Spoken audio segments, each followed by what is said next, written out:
ઓમ નમઃ શિવાય. અધ્યાય 7 નંદિકેશ્વર મહિમા. આ પ્રકારે કથા સાંભળીને ઋષિ બોલ્યા, હે સૂતજી, આપ અમને કહો કે દરેક વર્ષ ગંગાજી નર્મદા નદીમાં વૈશાખ સુદ શુક્લ સપ્તમીના દિવસે કયા કારણથી આવે છે? આ ચરિત્ર સંભળાવવાની કૃપા કરો. સૂત પુરાણીજી બોલ્યા, હે ઋષિઓ, સાંભળો. કોઈ બ્રાહ્મણની પત્ની જેનું નામ ઋષિક હતું, તે નર્મદાના કિનારે રહેતી હતી. એનો પતિ તો પૂર્વજન્મના પાપોને કારણે તરુણ અવસ્થામાં જ મૃત્યુ પામ્યો.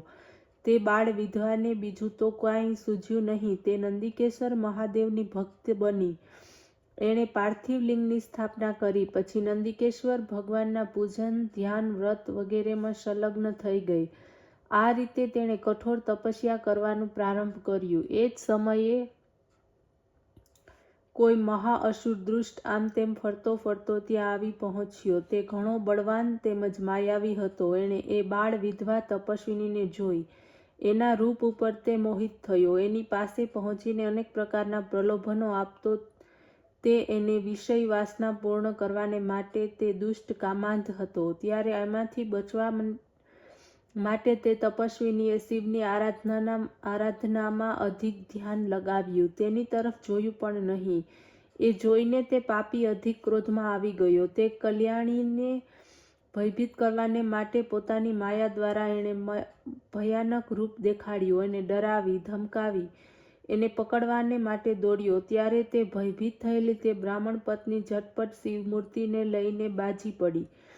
પોતાના ધર્મની રક્ષા કરવાને માટે આર્ત બનીને તે શિવની પ્રાર્થના કરવા લાગી. એની પ્રાર્થનાથી ભગવાન શિવનું આસન ડોલી ઉઠ્યું. એ મૂર્તિમાંથી ભગવાન પ્રગટ થયા. એમના હાથમાં ભયાનક ત્રિશૂળ હતું અને એના દ્વારા જ એ પાપીને પૂરો કર્યો. તપસ્વિનીએ સંકટ દૂર થયું. ત્યારે સૌમ્ય રૂપની તે બ્રાહ્મણીને દર્શન આપતા ભગવાન બોલ્યા, હે કલ્યાણી, હું તમારા ઉપર અત્યંત પ્રસન્ન છું. મનવાંચિત વરદાન માગો. આ સાંભળીને ભગવાન શિવજીના રૂપ ઉપર મુગ્ધ તે બ્રાહ્મણી હાથ જોડીને પ્રાર્થના કરવા લાગી, હે દેવાધિદેવ મહાદેવ, ભક્તોના રક્ષક, હે નાથ, આપના ચરણોમાં વારંવાર નમસ્કાર. હે જગતના મંગલ કરનાર પ્રભુ, આપ તો મારો પતિવ્રત ધર્મ બચાવ્યો છે. જો આપ મારા ઉપર પ્રસન્ન હો તો પાર્થિવ મૂર્તિમાં હંમેશને માટે આપ બિરાજમાન રહો અને મારી ભક્તિ આપમાં દ્રઢ થાય. આ સાંભળીને ભગવાન શંકર પ્રસન્ન થઈને બોલ્યા, હે દેવી, તમારી અભિલાષા પૂર્ણ થાઓ. સૂત પુરાણીજી બોલ્યા, તે સમયે આકાશમાંથી પુષ્પ વર્ષા થવા લાગી. અપ્સરાઓ નૃત્ય કરવા લાગી. બ્રહ્મા વગેરે સર્વ દેવતા પોતપોતાના વાહનો ઉપર આરૂઢ થઈને ત્યાં આવ્યા અને શિવ સ્વરૂપનું દર્શન કરતા નમ્રતાપૂર્વક પ્રાર્થના કરવા લાગ્યા. આ બાજુ પતિત પાવની ગંગા પણ એ સતી ઋષિકાની પાસે આવી. અત્યંત પ્રસન્નતાપૂર્વક કહેવા લાગી, હે કલ્યાણી, હું પણ પ્રતિજ્ઞા કરું છું કે પ્રત્યેક વર્ષે વૈશાખની શુક્લ સપ્તમીના દિવસે હું અહીં આવીશ. કારણ કે જ્યાં સદાશિવનો નિવાસ હોય ત્યાં મારું આગમન સદા આવશ્યક છે. આ વસન સાંભળતા જ ઋષિકાને આનંદ થયો. ભગવાન શંકરે એક જ દિવસથી એ પાર્થિવ લિંગમાં નિવાસ કરવા લાગ્યા. ત્યારથી જ શુક્લ સપ્તમીના દિવસે ગંગાજી ત્યાં આવે છે. ત્યારથી આ તીર્થ નંદીશ્વરના નામથી સંસારમાં પ્રસિદ્ધ છે. હે ઋષિગણ, તીર્થના પવિત્ર કુંડમાં સ્નાનથી બ્રહ્મયાદિક જેવા ઘોર પાપ પણ નાશ પામે છે. અંતમાં અને એને શિવપદની પ્રાપ્તિ થાય છે. અધ્યાય 8 મહાબળ શિવ મહાત્મા. સૂતજી બોલ્યા, હે ઋષિઓ, હવે હું પશ્ચિમ દિશાના સદાશિવના પાર્થિવ લિંગનું વર્ણન કરું છું. કપિલા નામની એક નગરી છે. એમાં કાલ સમેશ્વર નામનું શિવલિંગ છે. એના દર્શનથી સર્વ પાપોનો નાશ થાય છે. પશ્ચિમ સમુદ્રની તરફ સર્વ કામનાઓને પૂર્ણ કરનાર સિદ્ધેશ્વર નામનું પાર્થિવ લિંગ છે અને ત્યાં અનેક તીર્થ વિદ્યમાન છે. સમુદ્રના કિનારે ગોકર્ણ નામનું ક્ષેત્ર પણ છે. ત્યાં સ્નાન કરવાથી બ્રહ્મયાદિક પાપોને પણ નિવૃત્તિ થાય છે. એ તીર્થમાં અનેક પાર્થિવ લિંગ પણ વિદ્યમાન છે. હે મુનિઓ, મહાબલી ગોકર્ણ જે 7 રસાતલ તેમજ ગુફાઓમાં ભ્રમણ કરે છે. તે કલિકાલના પ્રારંભમાં લઈને પ્રાપ્ત થઈ જાય છે. પછી પોતાના જ પરાક્રમથી શિવ પૂજન કરતા શિવરૂપ થઈ જશે. હે મુનિઓ, આ જ રીતે ગોકર્ણ તીર્થ છે અને સર્વ નક્ષત્ર જઈને શિવ સ્વરૂપ થઈ જાય છે. અને જ્યાં બ્રહ્મા, વિષ્ણુ, ઇન્દ્ર, વૈશ્વાદિક દેવતા, મરુદ, ગણ, વસુ, સૂર્ય, અશ્વિનીકુમાર, ચંદ્ર અને નક્ષત્ર પોતાના વાહનો ઉપર સવાર થઈને એના પૂર્વની તરફ ભ્રમણ કરે છે. યમરાજ, ચિત્રગુપ્ત, કાલ, અગ્નિ, પિતૃઓ પોતપોતાની વિભૂતિઓને સાથે દક્ષિણ તરફ દર્શન કરતા ભ્રમણ કરે છે.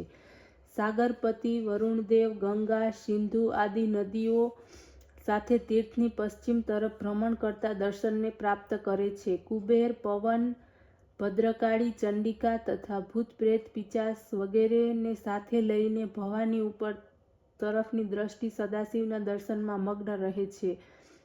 સર્વ દેવતાઓ, પિતૃઓ, ગંધર્વો, ચારણ, સિદ્ધ, વિદ્યાધર, કિન્નર, કિમપુરુષ, ગૃહક, યશ, વૈતાલ, પિશાચ, બલિ, દૈત્ય તથા નાગ લોકો તેમજ મુનિઓ સર્વ કામનાઓ પૂર્ણ કરે છે. ત્યાં મહાબલી સદાશિવની મૂર્તિ પ્રત્યક્ષ રૂપની માયા મોક્ષદાયક છે. ત્યાં દર વર્ષે માઘ મહિનાની કૃષ્ણ પક્ષની ચતુર્દશીના દિવસે સદાશિવનું પૂજન થાય છે.